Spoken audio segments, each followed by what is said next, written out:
The technology I witnessed in the programs that were suppressive, suppressed still to this day, are things like anti-gravity, zero-point energy, a lot of 3D holographic imaging.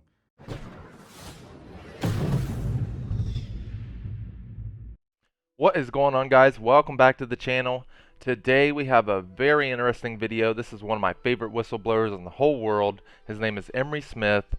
He was a doctor in the Air Force. He was like a surgeon, and then he worked and then he was able to moonlight, which is basically work your shift during the day in the Air Force. He was at Kirtland Air Force Base, and he would moonlight on the side, which is like doing these extracurricular activities in a Sandia Labs, which is under Kirtland Air Force Base.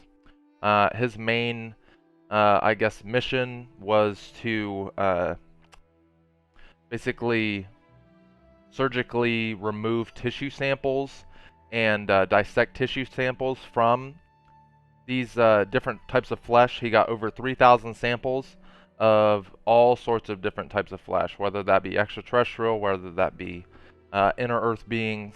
They don't really describe where they got them from. All he had to do was basically have a tissue sample in a little vat, cut it up, do whatever he needed to do with it, push it in the vat, and that was his job for a while. And then he moved on to a higher level security clearance and was able to be privy to some of the origins of these species and even work with the craft that they crashed in, which is extraterrestrials. That because sometimes the craft are combined with these extraterrestrials as far as like consciousness. So sometimes these extraterrestrials will crash or get shot down, which a lot of them get shot down, and they can't be removed from the ship because they have some kind of a telekinesis or telepathy bond with the craft, and so they'll actually lose their life force if they're removed from the craft prematurely or anything like that. So without further ado, let's get into Emery Smith. And before we do that, please go ahead and click that subscribe button, guys. I would really appreciate it. I see all you guys subscribing, and I just want to say thank you so much. Can't wait to produce more videos for you. I was in the United States Air Force for 5.5 years, active duty, and reserve for 2 years and inactive for another 2 years, and in and out of different types of projects as a civilian after that because of my clearance and because of the job I held with them and other corporations that were funded by the government. I joined the military when I was 18 years old. I was in auxiliary of the Air Force when I was 13, and also was in Army ROTC before that. I was in the military for about 5.5 years active duty. I did another 2.5 years of reserve and then another 2 years of inactive.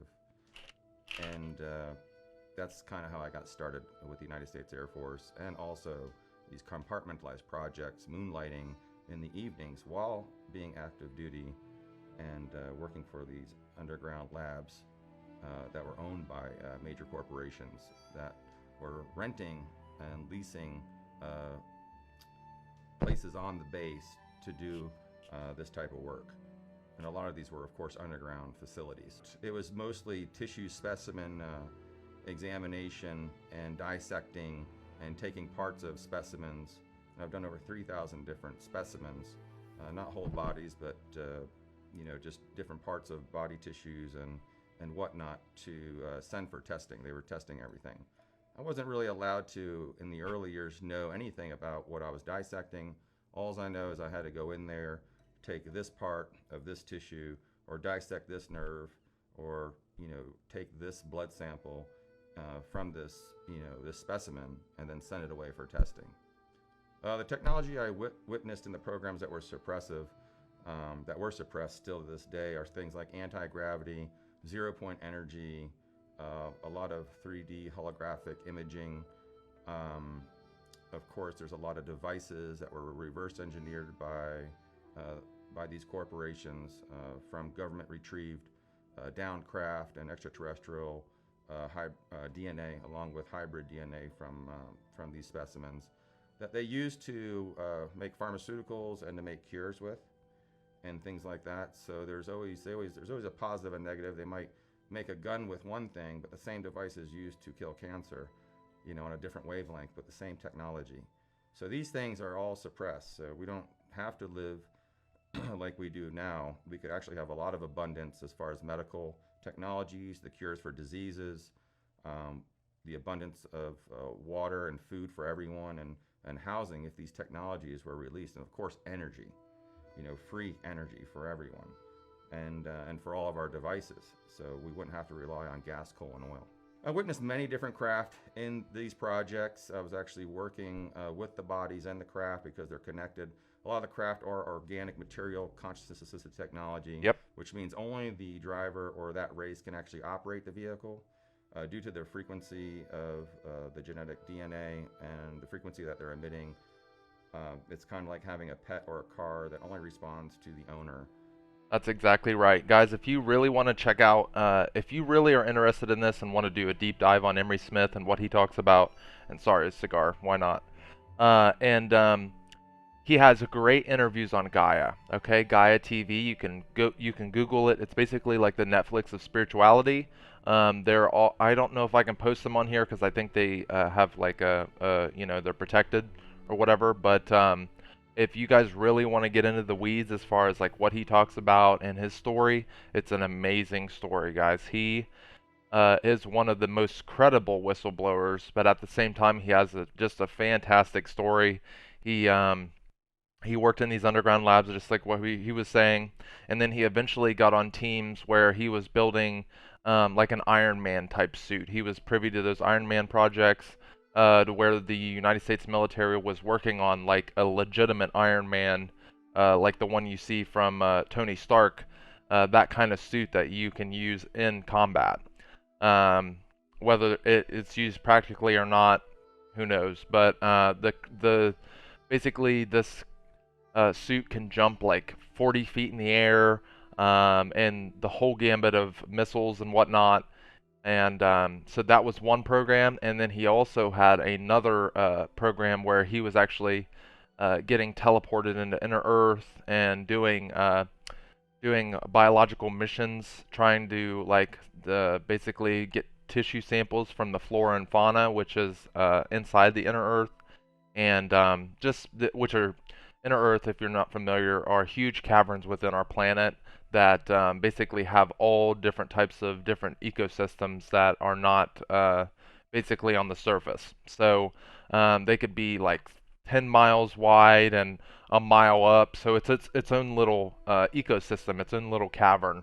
And these projects are privy to that. They understand that and know that. In all ancient civilizations, the Vedas talk about inner Earth, and the Tibetans, and all of that. And so it's not new, right? The inner Earth stuff.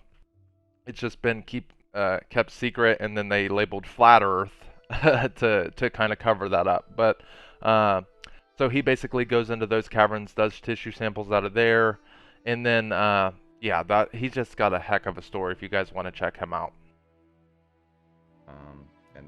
And these types of vehicles are so amazing. They're usually made in space through harmonics and frequency, so they can actually give life to a craft and infuse it with artificial intelligence or consciousness or both, and match it to the driver or the occupants of this vehicle.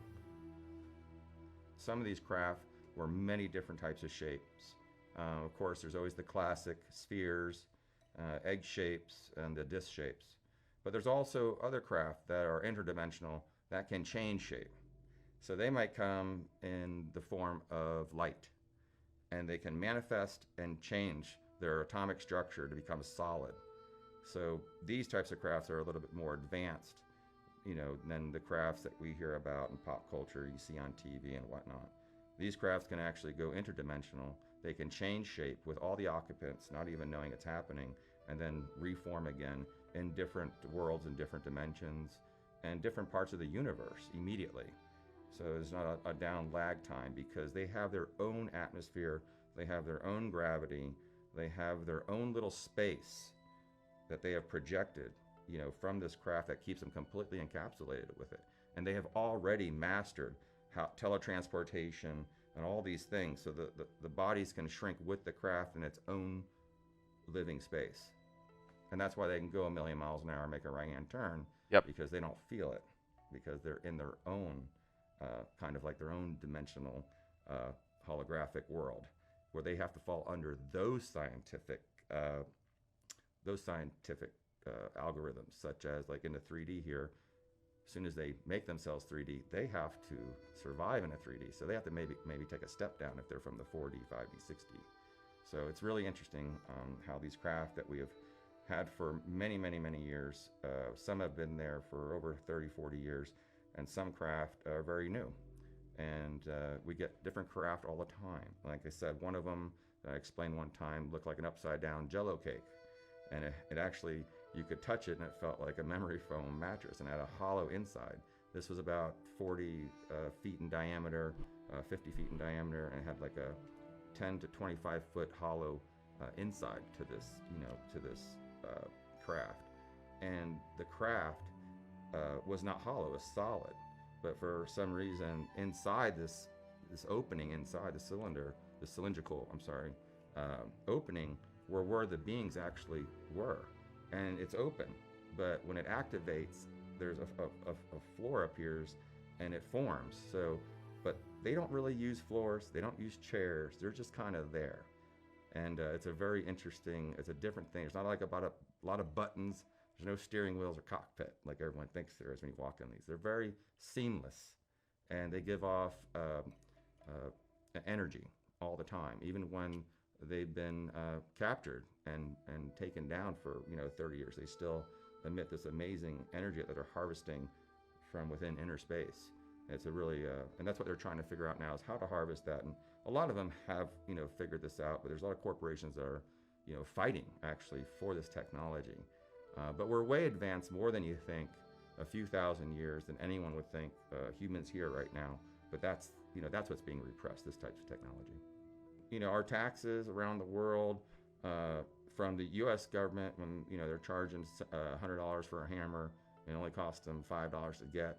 Yep, that's exactly what I was talking about in my previous video. If you want to check that out, it's just the same thing. They'll create the difference in between what they ask for, how much stuff costs, and then they'll get that money, secure that money, and then they'll actually go to like Home Depot, Lowe's, or any other like home goods contract, and they'll forge a contract with them, get the said hammer or bolts that they said cost $50, and they'll actually buy it for $5. They keep the difference and funnel that into these projects.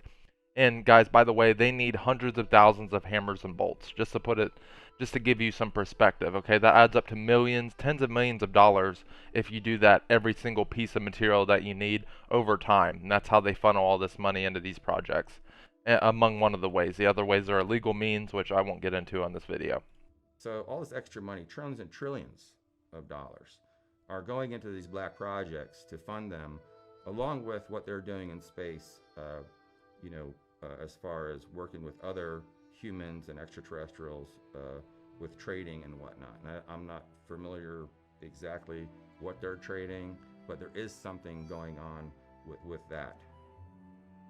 But mostly it comes from here.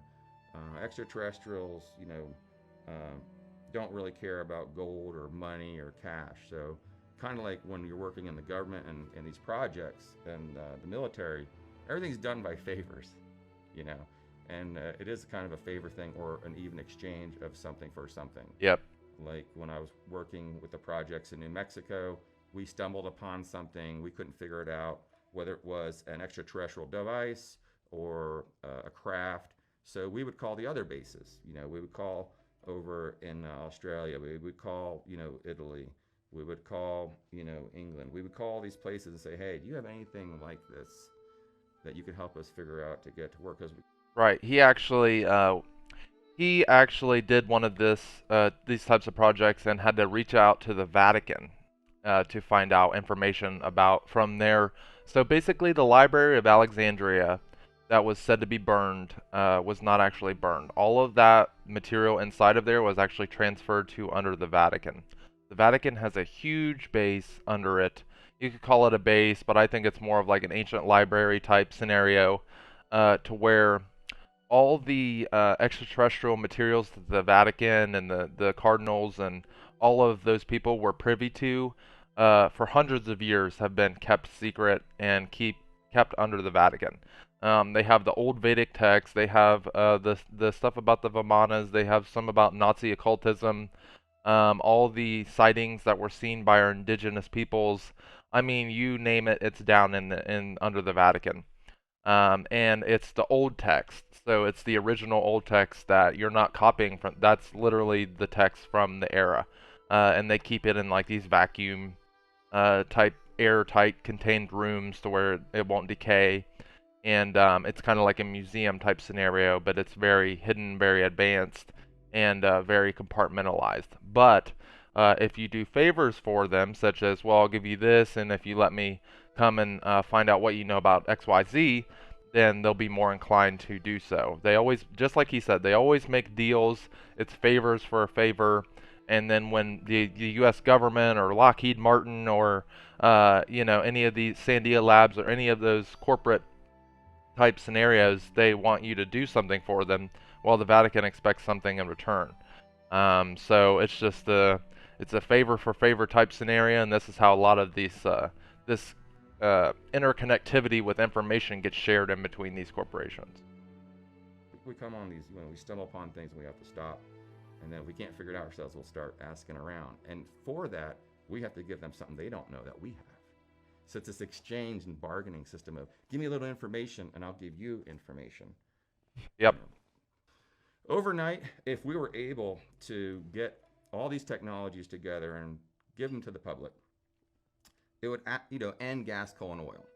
Because they prove ETs exist. First thing the scientists are going to say, well, how did they get here? They didn't. Yep. It's a great video, guys. Hi, and my name's Emery Smith. Oh, that's redoing it. So yeah, like I said, if you want to check more of him out, please go to Cosmic Disclosure. He has great interviews on there. He's actually the host of the show now. The show starts off with actually him being interviewed. He has like maybe, I don't know, 20 episodes of just his story. And that's on Gaia TV, Cosmic Disclosure. And yeah, it's a good one, guys. This stuff is just been hidden so secret for a very long time. And I know it sounds crazy. I thought it was too. And then I did enough research onto it. And then it's like, man, this is just, I would just, sometimes at night I would just cry because I would just so overwhelmed with the, what I was reading. And a lot of it I can't even talk about on this platform, but I mean, it is just absolutely mind-blowing. Okay, so yeah, there's not much else to say. I'll be posting more videos exactly like this. Stay tuned for one tomorrow, and with that, watch this video that YouTube thinks you should watch next.